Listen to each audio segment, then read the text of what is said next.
পাহাড়ে উৎপাদিত সবজির দাম সহনীয় পর্যায়ে থাকলেও খাগড়াছড়ির বাজারে শীতকালীন সবজির দর ঊর্ধ্বমুখী।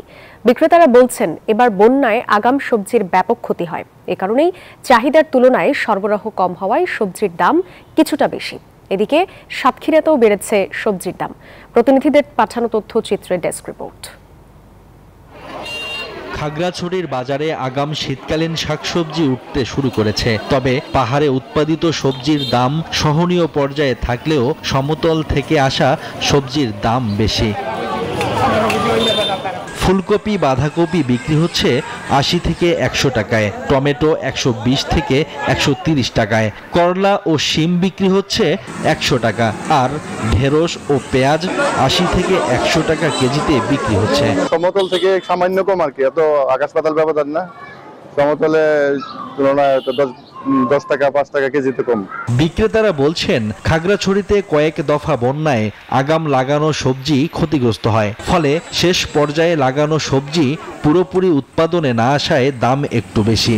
ওভারে বেশি দাম আনতে হয়, এটা সোজা 50 টাকা কিনা, এখন 60 টাকা বিক্রি করতে হয়। কমলে আমরা কম, বেশি বাড়লে আমরা বাড়তি বেশি। কৃষি বিভাগ বলছে, এবছর 550 হেক্টর জমিতে আগাম শীতকালীন সবজির চাষাবাদ হয়েছে। অতিবৃষ্টি বন্যার কারণে একটু দেরিতে কৃষকরা মাঠ ফসলে আমাদের যে এগুলো শাকসবজিগুলো চাষাবাদ করতেছে, আমরা যে প্রণোদনা বিতরণ করতেছি, সেই টার্গেট নিয়ে যদি কৃষকরা করে, লোকালি উৎপাদন করে, তাহলে আমি মনে করি যে দামটা সহনীয় পর্যায়ে চলে আসবে। এদিকে আগাম শীতের সবজিতে 6 লাভ সাতক্ষীরার বাজারগুলো।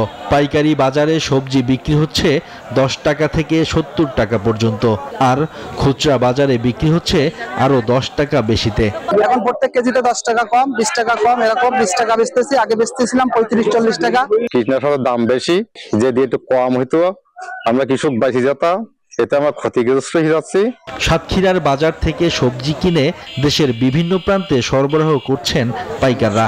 এখান থেকে সবজি কিনে দেশের বিভিন্ন প্রান্তরে পাঠিয়ে থাকি। 75 টাকা বেচেছি পাইকারি দাম, গত সপ্তাহে বেচেছিলাম 110, 120, এখন বাজারে কম আছে। সরবরাহ আরো বাড়লে দাম কমবে বলে প্রত্যাশা ক্রেতাদের। Desk report, news 24।